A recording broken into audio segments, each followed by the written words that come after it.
ce document sur un phénomène. Regardez cet homme, ici photographié dans un cadre officiel après son élection, il y a 4 ans en Uruguay. Il s'appelle José Mujica et il est sans aucun doute le président de la République le plus modeste du monde.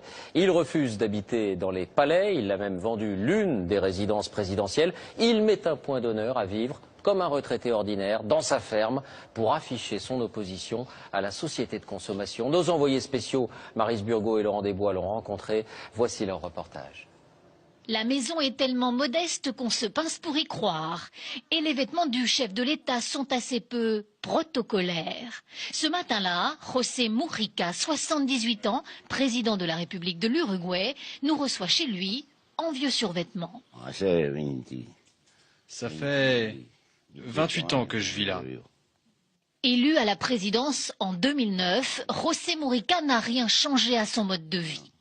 Comme autrefois, il boit le maté, cette infusion d'herbe très populaire en Uruguay, et comme autrefois, il rentre chez lui tous les soirs, dans sa ferme.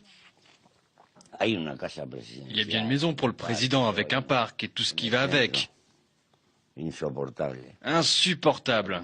Si tu veux une tasse de thé, il faut marcher 200 mètres.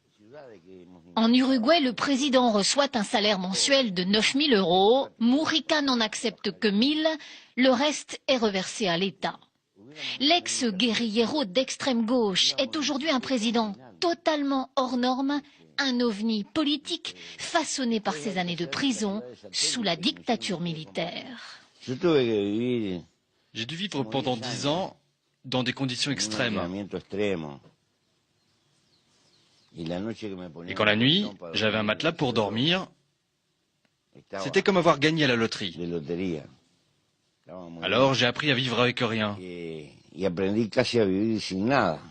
ne fais pas l'apologie de la pauvreté.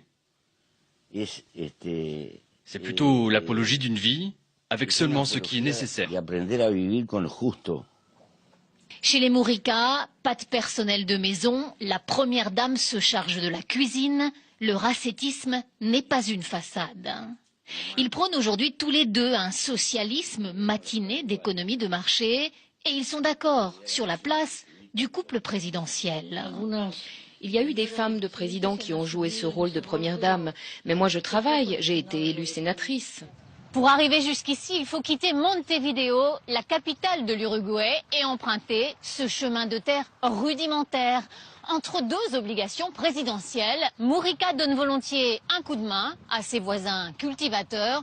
Seul indice de la présence ici du chef de l'État, c'est 2 officiers de sécurité. Dans son bureau présidentiel, ici au cœur de la capitale, il ne porte jamais de cravate. Un chef d'État atypique pour l'un des pays les plus stables d'Amérique latine. L'Uruguay affiche aujourd'hui une croissance économique honorable et un taux de chômage à moins de 6%. Mais c'est surtout dans les campagnes et les milieux les plus défavorisés que Mujica est très populaire. Pas d'avion privé pour ce président. Ce jour-là, il atterrit dans un appareil de la garde civile à Salto, au nord du pays. Il a troqué son survêtement contre un jean. Il vient inaugurer des logements sociaux pour des mères célibataires. Le président se laisse embrasser et photographier avec bonhomie.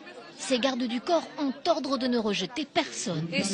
Il est un exemple pour nous. Avant lui, personne ne reversait son salaire, c'était même plutôt le contraire. On avait le sentiment qu'on nous volait.